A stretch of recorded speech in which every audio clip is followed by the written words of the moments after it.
Good morning, ladies and gentlemen. You're listening to Right Side Up. My name is Mike Taglavia. My co-host this week again will be Allison Despathy. Allison, thank you very much for joining me again. How are you? I'm good and great to be here. Thank you again, Mike.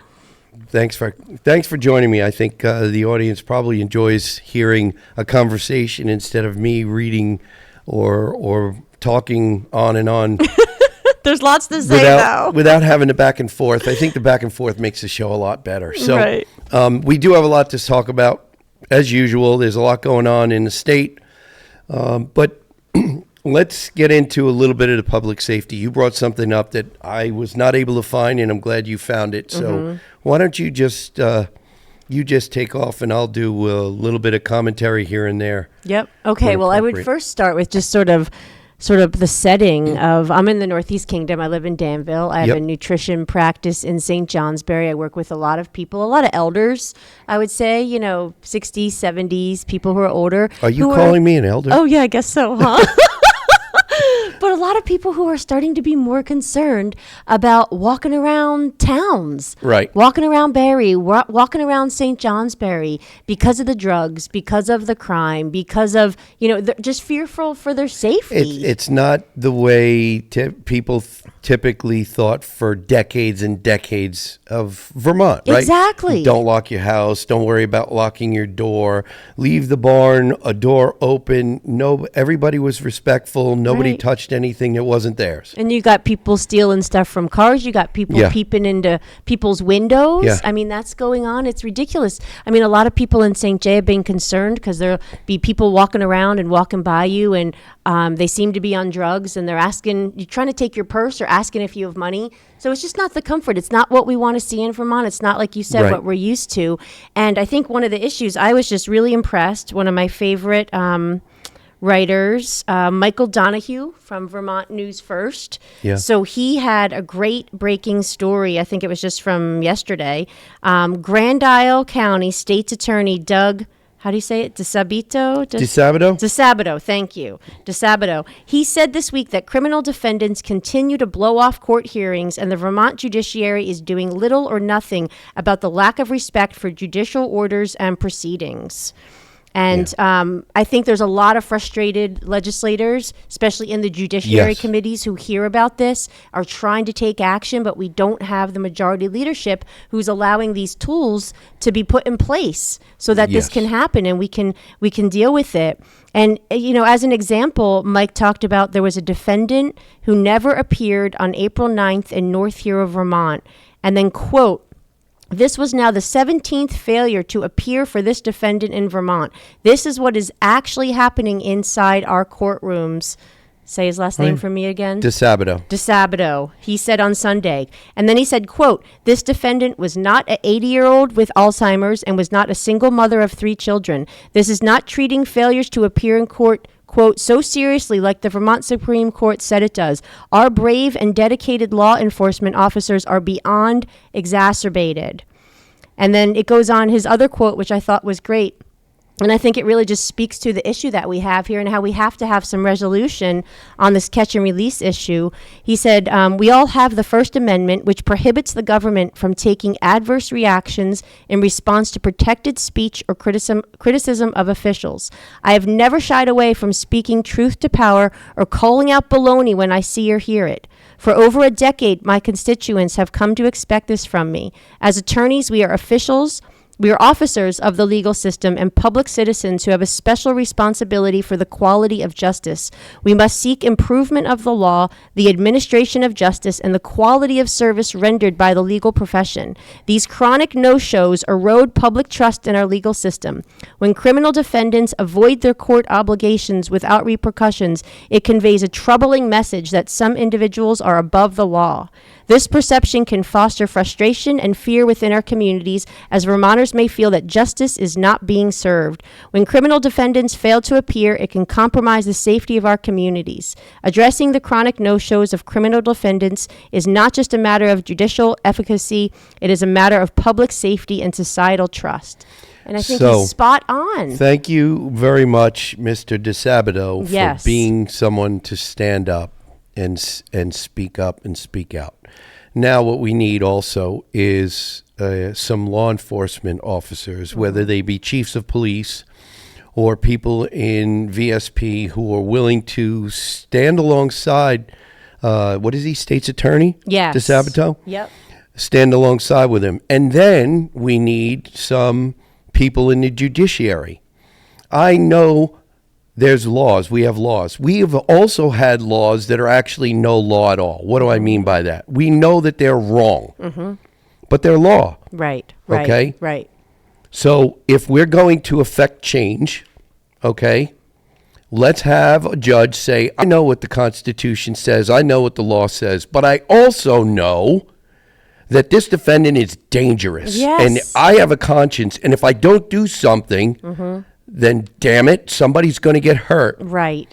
And I And think that's we what need- people are looking for. Exactly. We absolutely need a little bit of backbone so that there is some sort of a primer so that when we get the right numbers, the right attitude, the right level of common sense in Montpelier, in the State House, then we can actually affect the change that's necessary. Right. We have people in Montpelier, in the State House, who like to call convicted felons incarcerated individuals because that sounds a whole lot nicer.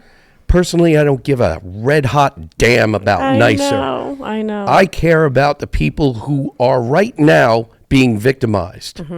Mercy to the guilty is cruelty to the innocent. And it's about time that the judiciary, that the elected public officials, whether they be in the State House or in city, that they actually take their job seriously and start protecting the people who deserve to be protected. Right. And this idea that we can take someone who's supposedly been victimized somewhere in their life, at some point in life, and pat them on the head and give them a pat on the butt and say, okay, now go back and do good this time. It won't work. Right.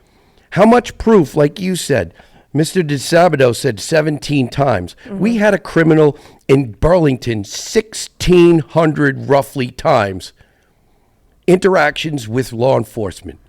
I remember that. If they don't get it, they don't get it. Right. That's why we have the criminal justice system. And this idea, they have to pay a debt to society, okay? We have so many, these people with their, I don't know what you call it, attitude, where,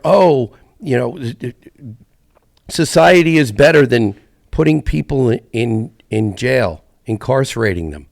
And I think that No, that's it's where you not. look at, I have some friends who do restorative justice practices. Yeah. And I think obviously there's a time and place, but when you have a criminal who repeatedly coming back and then completely disrespecting the judicial body, you can't do that. Accountability. It has to be accountability. It has to be accountability. And I feel so bad for some of the officers out there whose hands are tied with these catch and release, and they keep coming, they're terrorizing communities and people.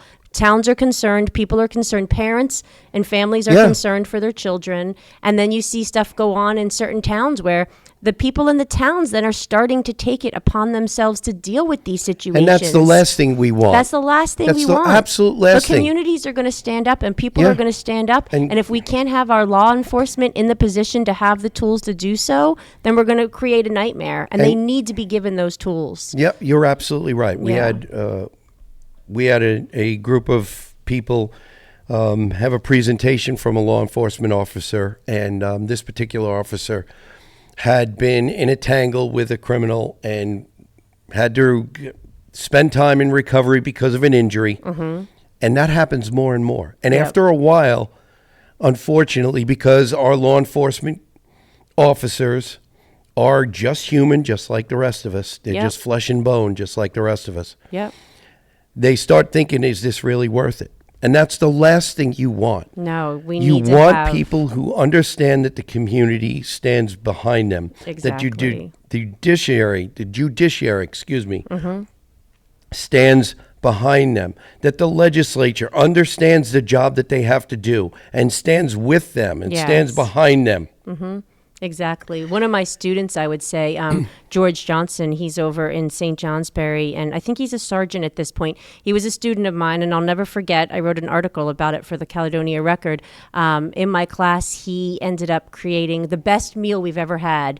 He went and he hunted, and he got a pheasant, and he cooked it up with caramelized onions and butter, and he brought it and shared it with the class for one of his projects. It was awesome. And then he was, talk about a tangle, there was somebody who was on drugs, and he ended up squirting something in George Johnson's eye, and he tasered him as well. And George Johnson was amazing. He held his control. He completely got a handle on him. He stopped him from doing this, and then he had a case against him for using too much excessive force. Fortunately, it was ruled not a problem. He did exactly what he should have done, and he was keeping his community safe. This was right down in downtown St. Johnsbury. Yeah, and this is what, and a couple of bienniums ago, there was this attack, I believe it was in the 2022 election cycle. Mm-hmm. There was this attack on qualified immunity for officers, and I believe it originated in the legislature. The legislature has, I don't know if it's qualified immunity or blanket immunity. I can't remember which. Yep. But that's nonsense. To go after the qualified immunity for law enforcement officers. Right. Yes, they have training, constant and recurring training. Yes. And, it really bothers me when people do this Monday morning quarterbacking of a video. Right. You have no idea if you're not in that situation. Split second, you don't know what's going to happen. Right. Everybody looking at a video has the knowledge of how it ended. Mm-hmm. Well, when you're in that situation, real world, you have no knowledge of how it's going to end. Exactly. So these are the things that our law enforcement community, whether you be state or federal, whether you be a elected sheriff or you're appointed or whatever position. Right. There's a level of safety that you should have. Mm-hmm. And keep in mind also, ladies and gentlemen, it's these people's job to do a certain job and then go home to their families. Right. They are not sworn in to be punching bags by someone who thinks they're going to just get a court date that they can then ignore. Exactly. That's not okay. It sends the wrong message. It's and not so okay. many thanks to law enforcement out there for working hard, and hopefully you'll have some more tools to work with to help, because they're trying to do the jobs of keeping our community safe and our homes safe. Yes. And we thank them for that. With a lot of the mental health issues that are out there, the law enforcement are getting a lot more training, and they also have tools where they can call people who have better training. Mm-hmm. But also keep in mind, you don't send in a social worker first. No, that's ended the wrong way. You do not do that in certain situations. Absolutely. Exactly. Yes. It's nice to have them on call. It may be nice to have them only minutes away, but it's not nice to have them be first responders. Right. Because they don't have the training that law enforcement has. Right. And hopefully our numbers, and the people who are willing to step into that role and help protect our communities, hopefully they'll be able to, to have the path where they're supported that they want to be able to do this, and they're not going to be attacked for doing a job that's all about public safety. Yeah. And, I've met people in the State House who have been through that. They've been down the recovery path. Mm-hmm. And turns out they are some of the best qualified to help people who haven't gotten to a point where they understand they need recovery, or that is the next step.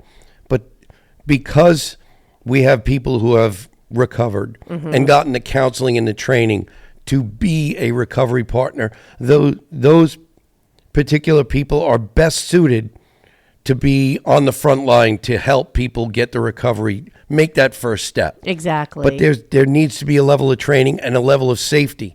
They cannot just be thrown into the frying pan. Right. And there's got to definitely be also a hard line of, oh my goodness, how many times can we do this catch and release? And how many times can you ignore the court and not show up? And then there's got to be some repercussions there. Absolutely. There's accountability in every aspect of our lives, and it needs to be in this particular aspect as well. Yes. So, Allison, we've done our job in burning through our first segment.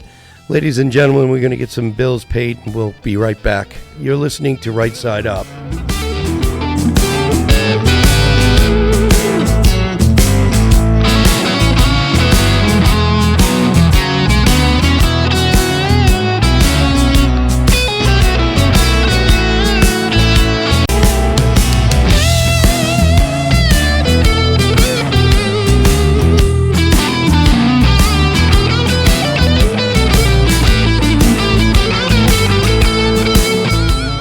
Welcome back, ladies and gentlemen. This is Right Side Up. My name is Mike Taglavia. My co-host today is Allison Despathy. We're going to switch gears here. We're going to kind of talk about a number of different topics because there's a lot going on. There's 14 committees, I think. Oh, is that what it is? I think there's counted. I believe there's 14. I could be wrong, but there's a lot of stuff going on, a lot of moving parts, a lot for people to try to keep track of, digest, all while still trying to raise their family, take care of a job, maybe your own business, it's a juggle. deal with raising the kids, after school activities. Yep. What else? Paying the rent. Life. Getting the car fixed. Keeping the house clean, keeping track Finding of the some dog. downtime, taking a walk, sleeping. Don't forget sleeping. Yes, don't forget sleeping. Personally, I think I'm going to look into trying to get cloned, but I don't think that'll help. No, don't go that road. No biotech. So we're going to let's see. We're going to dabble a little bit in the healthcare now that I see if I can get my computer to wake up here. But there is federal funding that's available. What the heck is it called? Is it rural transformation? Yeah, let's see. Deadline approaches for Vermont to receive $195 million for rural health care. This is Vermont Daily Chronicle, April 10, by Sam Douglas. Vermont Agency of Human Services is rushing to implement and review applications for in-state proposals to use $195 million in federal funding before September 30 deadline. Lawmakers on the Senate Health and Welfare Committee received an update Thursday from AHS on the status of the funding and how the state plans to use it. Director Jill Mazza Olson and Sarah Rosenblum said Vermont will receive $195 million in 2026 for its first year of funding and has put out notices for 6 opportunities to bid with plans for 10 more. Yeah. According to newly created public webpage, the submission periods for the first 6 proposals end starting April 10. So the clock is running. Definitely would like some support. They've got a lot of projects that could fall into this realm where the funding would cover it. Well, in a forum that Senator John Benson and I attended last Monday, which was the 6th? The 6th, I believe, in Fairleigh, the federal funding was a topic. And I personally hope, since I have I'm a customer, one of the rural healthcare providers, I hope that rural healthcare providers, not just the regional hospitals, although we do need them to have help, I hope we're able to see some of those rural healthcare providers take advantage of some of those dollars. Yes. Because I don't want to see Vermonters, whether they be elderly or young Vermonters, having to drive for hour and a half, 2 hours to have some sort of regular visits with their doctor or be able to even get testing. Right. And we just had in New Hampshire, across the border where I am in the kingdom, right over, I think it was Lancaster area, they just had a hospital that went into bankruptcy. Well, that's not good. I know, and this is what we don't want to see happen. No, we want to no. make sure that those hospitals are supported. And that would also bring me back to the bill that was moving through, the reference-based pricing in the healthcare right now. And it's not true reference-based pricing. I know we talked about this before, but go over that again, because reference-based pricing, like I think you made the point before, and you can make it again. It sounds good, but if it's not applied correctly, it's not. If it's not applied on a true market, then Okay. it's not going to work. And right now we have the Green Mountain Care Board who are putting out the reference-based pricing. And ultimately their goal is to lower insurance costs for Vermonters, which Right. is great, but at the expense of hospitals instead of at the expense of insurers and the system in the pharmaceutical industry. Okay. So we don't need it done at the expense of hospitals. It's going to Okay. be more of a burden for them. Okay. Yeah, and that's Okay. the concern there for sure. All right. So healthcare, and you and I have talked about this numerous times, but from the Shumlin administration, when Peter Shumlin ran, he ran on universal health care, and there were some mechanisms that we were put in place way back when that we still have that are helping to, or not helping, they're actually harmful Yes. to the system we have that we need to deal with, and that will come out of a legislature that actually has the will Yes. to fix those. There's also, at the federal level, ACA, the Affordable Care Act, aka Obamacare, there are mechanisms in that prevent us from actually having lower premiums.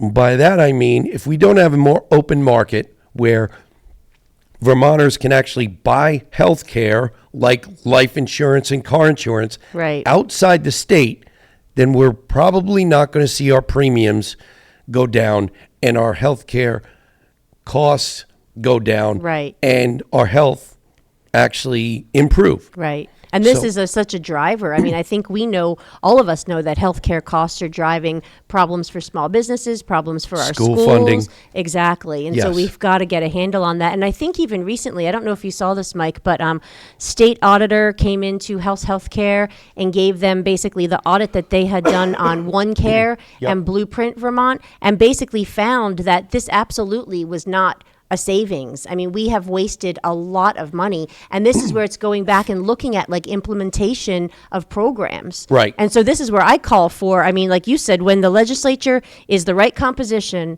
and has the will, we absolutely need to do some auditing. We need to look at what you were just bringing up with sort of the residual effect of the single payer yes. with Green Mountain Care Board. You know, have they done their time and served Vermont? I think it's time for us to really reevaluate them and their role. And then also Efficiency Vermont, we've talked about before. Some of these programs that we're implementing around healthcare need to Yep. be looked at. And this is where so many times, I mean, this kind of brings us to education, right? Yes. Just in House Ways and Means, we had House Bill 955 that came over from House Education, and this is looking at new tax brackets for Vermonters. So instead of reducing costs and reducing spending, they're again looking at increased revenues and increased taxes, which is more of a burden And it goes for back all to of us. it goes back to last year. Top trees, not Vermonters. There we go. Okay? Yes.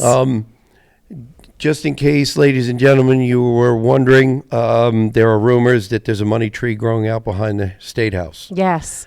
Just to let you know, I'm still looking. I haven't found it. No. Okay. I'm Look not in sure, your bank account and your back pocket. I'm not sure. I'm not sure. I haven't convinced myself I'll tell anybody if I ever do find it, but I haven't found it yet. But with respect to the new tax bracket, I don't think the tax bracket, number one, is going to work. Number two, it's going to be broken down because before we went to air, we were talking with a few people. And is it going to include camps? Right. From what we heard, probably not. So it's going to be broken down into different groups. Right, So right. it's going to go wind up pitting one group against another. That's not what we want. No. That's not what we want. Right. And is it a So- seasonal camp? And was that camp passed down? Has it Right. been in your family for 5 generations? And now all of a Right. sudden you're going to have to pay higher taxes on it? I know. Yeah. And this is where stop looking for money. Yeah. Yeah. And start looking where we can save. Exactly. How can we make more government more nimble, more efficient? Right.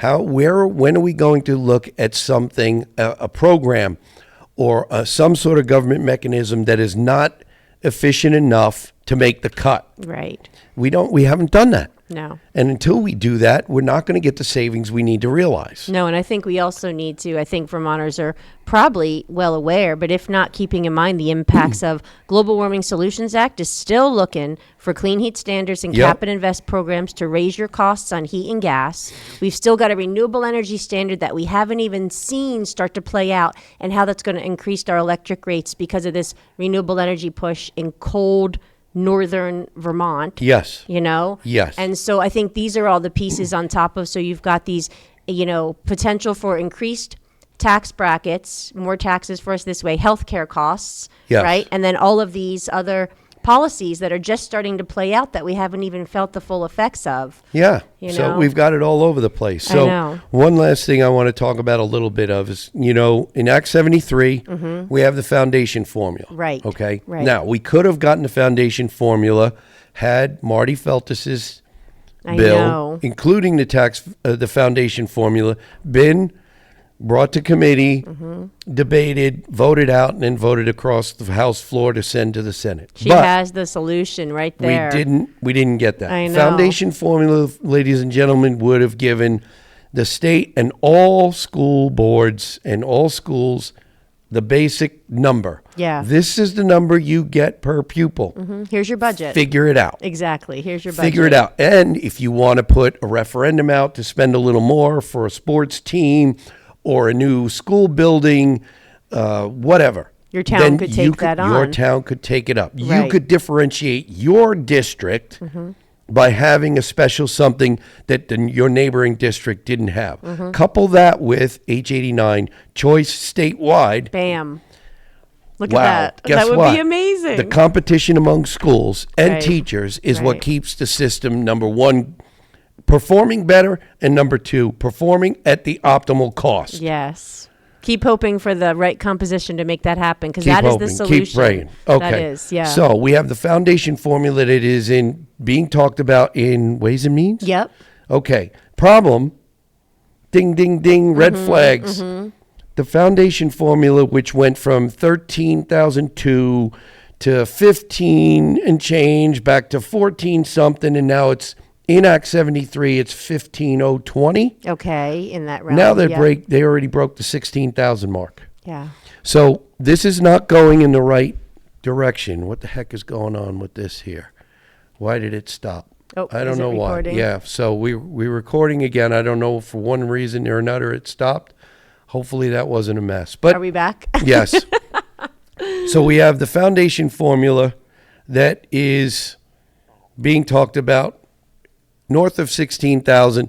That's not good. Why? No, that's pushing it. Because again. all of our schools that are doing the right things, the school boards that are doing the right thing, they're not being heard. Right. They're doing the right thing by keeping the numbers low. They're watching and their a high budgets. foundation formula takes frugal districts like mine and says, you're going to have more money. So the first time around, Right. your taxes are going to go up. Right. Not So- fair. It's not fair. No, No, they've. it's That's not like absolutely a not. true. That's not. It kind of defeats the intention of a foundation formula, right Yes, there. it absolutely know. does. There's So- still a lot to see unfolding in Ways and Means and where that's going to land. And obviously, we know it's all going to go to a conference committee as they try to sort out what districts are going to look like Yeah. and if these cooperative education service areas are going to work, and are we going to have voluntary mergers or forced consolidation? I mean, what a mess. And the thing that really ticks me off about this mess is a lot of you and Allison, you and I have talked about it. Stonewalling, slow walking, and sabotaging. Exactly. Stonewalling and slow walking, moving so slowly in the beginning of the session. And now all of a sudden we have this, oh, we're going to do this. And then there's this tangent that we run off on. Oh, let's play with the foundation formula. Let's do some of these other things that are working to sabotage the Right. whole process. After 2 years, a whole biennium. Well, there's been even more, right? There's been years and years to work on this. Yes. Exactly. Yes, there absolutely have been years and years to work on this. So I hope that we can get to something meaningful, but I'm I'm cautiously optimistic. I just don't like that because we don't have enough balance. We don't have enough. The makeup is not close enough so that when it comes to the floor, we can have a real vote. Right. Not this arm twisting that we know that goes on. Right. To get an actual vote for what people on the street want, not what special interest in the State House want. And that's where I think right now, I think we know that the power really is going to lie in the governor's veto, because the Dems don't have enough to overrule that. I mean, if the governor signs it or vetoes it is really where we're going to see. And you can tell he's definitely on a drive for we need to ease the burden on the taxpayers. Yeah, he's definitely there. He's definitely there. So, yeah. All right. Well, ladies and gentlemen, we're going to have to break and pay a little bit more, a few more bills. Just wanted to include some of these smaller issues. They're really not smaller. These other tangents that we go off on in different committees. But we'll be back after we pay some bills. You're listening to Right Side Up.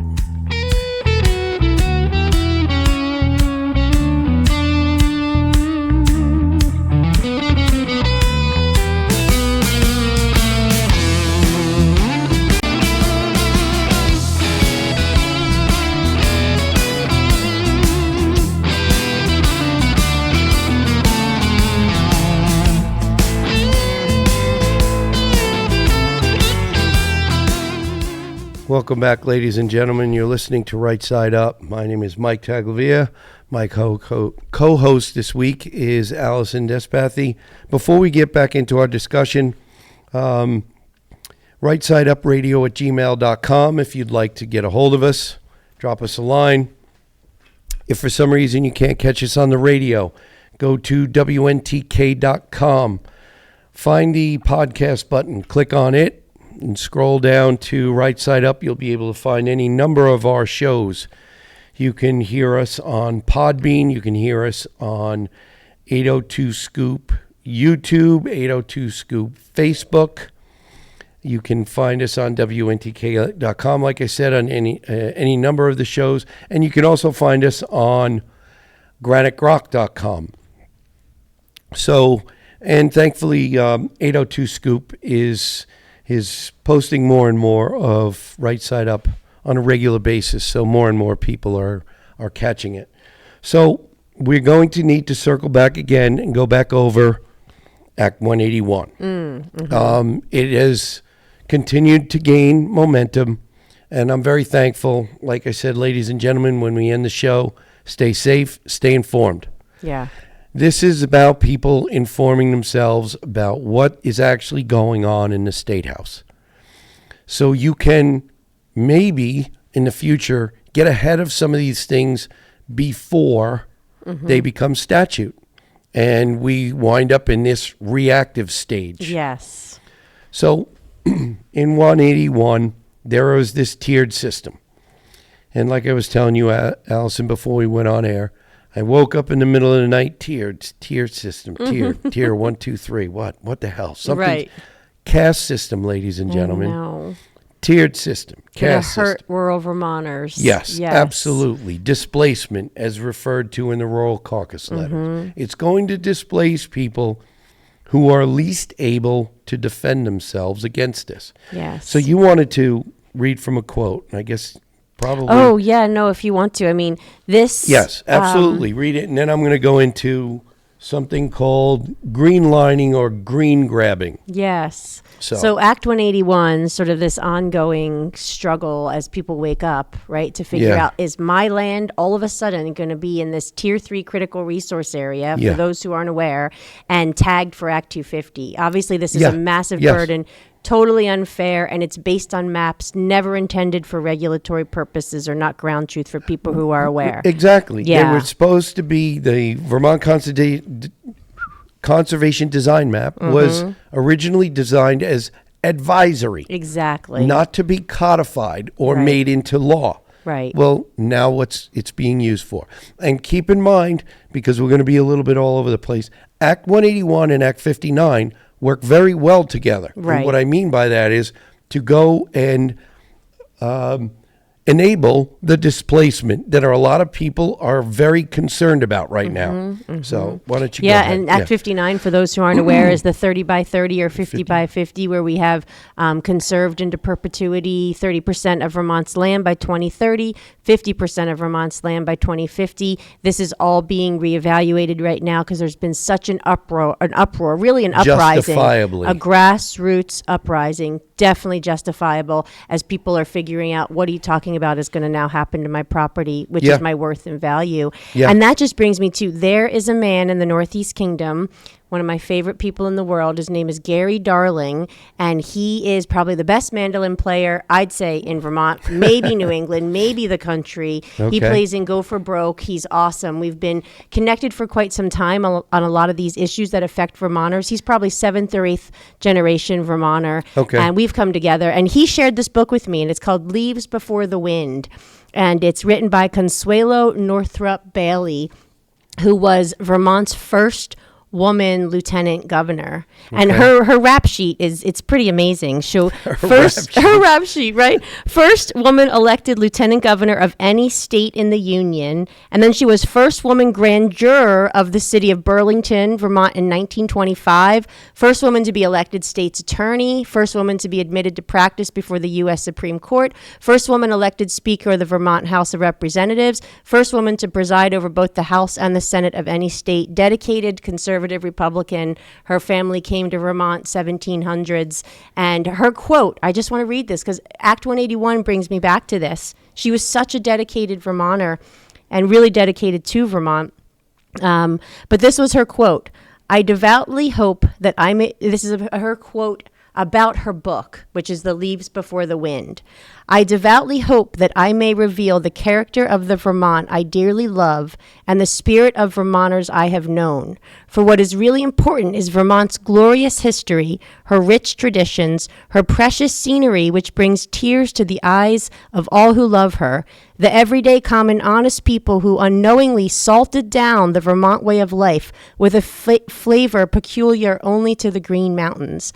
And this is who I feel is rising with this Act 181. Yes. It's the salt of the earth. It's the people of the earth who've been working the earth, living close to the earth, don't have a lot of money. Their worth is in their land. Their worth is in their work. And this is how who's they treat waking people, up. their respect for others. Yes. Their sense of community and getting together and helping others who are, if somebody in the community is in need. This is not something that was brought to Vermont. It's Right. unique to Vermont in many respects. Exactly. And that's one of the things that has drawn so many people to Vermont, including me. Right. Me too. So, and there are a number of people in Vermont, in the legislature, who have forgotten this. They've come here and they've forgotten what drew them to Vermont. Right. And they've forgotten that Vermont has a special way about it, and it's unique among the states. Right. And what is happening in Montpelier is doing nothing except diluting the history and heritage What we are, what Vermont is. of where Vermont is. And we Exactly. have to refocus Exactly. that back to what serves Vermont, what Yeah. serves Vermonters. Obviously, people are seeing and understanding Act 181 is one example of a law that absolutely does not serve Vermont and Vermonters. And this is what we can take care of. We know we can take care of ourselves. We take care of our families. We take care of our communities. We take care of our state. That's what we have to be focused on. Yeah. Very much so. I just want to read one other quote from the book, Sure, Mike. This book sure. is really amazing. So let's see. She also talks about, at this one stage, there was Walter Mason. He was a rum runner who got busted, and she was talking about the jury. And she talked about the jury that came together for this, and she said, the 12 men chosen to decide Mason's fate were all farmers. They were employees of no one. Their rugged faces bore deep lines which come to those whose toilsome days are the usual, not the exception, in a long-established pattern of living. These men worked physically and mentally along practical lines. To them, It was as important to participate in town and state affairs as it was to milk their cows every night and morning. They knew that things were not accomplished by turning them over in their minds, and they plowed deeply into the soil of reality. Their faces spoke of good judgment, real compassion, and complete honesty. Whatever the verdict they might render would be an honest one. There I you love go. that about the people, right? Perfect. I know. Perfect. Yeah. Okay, so now let's get into this green lining, green grabbing, and preemptive land use. This was sent to me in our committee from Neil Ryan, who gave testimony this past week in House Environment Committee with respect to Act 181 Yes. and the tiered system. Okay, this is, let me just get into this. 3 frameworks for understanding Act 181's Tier 3 burden. Prepared for Vermont House Committee on Environment, April 2026. Okay, so we have summary. Act 181's Tier 3 mapping draws conservation lines across 522,616 acres of Vermont's working landscape, roughly 1 in 9 acres of all private land in the state, with the regulatory burden concentrated in the state's lowest income rural counties. 3 independent bodies of evidence name what this is, a pattern that international scholarship calls green grabbing in its regulatory form, a pattern that Vermont's own history called green lining in the 1980s Northern Forest debates, and a pattern that environmental economics has documented as preemptive land use, where the announcement of regulatory constraints accelerates the very land conversions the regulation was designed to prevent at the expense of landowners who cannot afford to respond strategically. Now, that summary right there pretty much sums up the Facebook group Act 181. Yeah. And what they're upset about and how they've come together. Exactly. People are upset. They're angry. Right. They're fearful of what their property rights may become. Right. So naturally, some people, we're all human. We all react differently. Okay.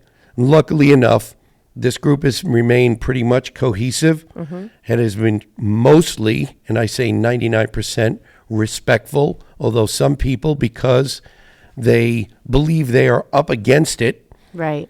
that they feel desperate. Oh, yeah. Okay. And I think that just keeping in mind that if you put these burdens and barriers for permitting and regulations on people's land in the way that Act 181 seems to be proposing to do, you're going to effectively force people off of the land. Yeah. And that's exactly Well, what yeah. we're talking about with Displacement. This. Exactly. So- exactly. All right, I'm going to get a little bit into this, ladies and gentlemen, but I will see to it that this winds up getting posted where you can find it. Okay? And it will be on, I'm pretty sure it will be posted to the House Environment Committee webpage as public testimony. Good. So it will be available there also, but it will be made available in other places. Green grabbing, the international framework. Vermont's Act 181 Tier 3 rules are not an isolated policy experiment.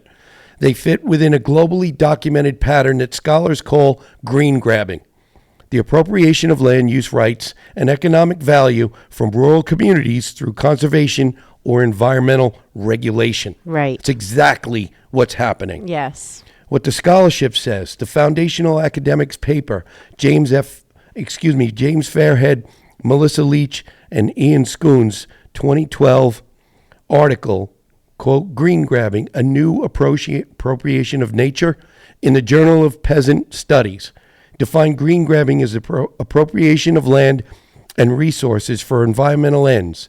It documented that conservation justified regulation reproduces inequities between poorer and wealthier landowners, between urban and rural areas. Act 181, with its tier system, does exactly that, ladies and Yes, gentlemen. it does. If you're not upset, why?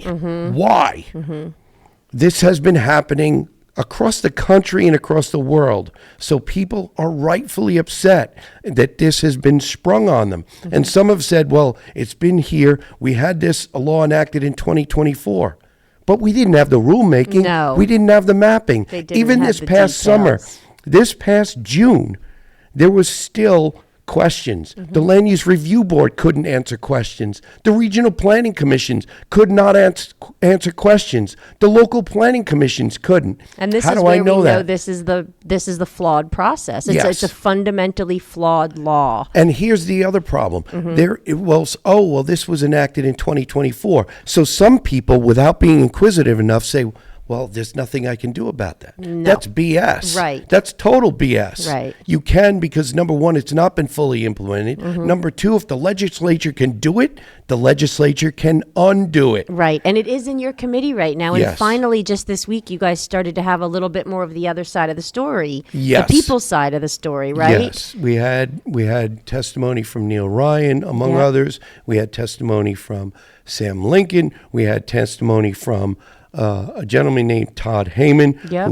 who went through his real world. And ladies and gentlemen, I'm not going to be able to go through any more of the green grabbing stuff, but Todd Heyman gave real world experience with dealing with jurisdictional opinions with respect to Act 250. So there was previous testimony that it really wasn't that bad, but we had hands-on, on the ground talk about from a person who was trying to be a farmer with on-farm accessory business, who luckily for him had training as an attorney, Right. and he knew when the red flags were going up, so he could actually do something. He could navigate that. So, Right. unfortunately, guess what There we've done? we are. Well, thanks, We've Mike. burned through Thanks it. for listening, everybody. So we've come to the end of another show, ladies and gentlemen. I hope we're giving you more food for thought, a little bit of homework, a little bit more to research,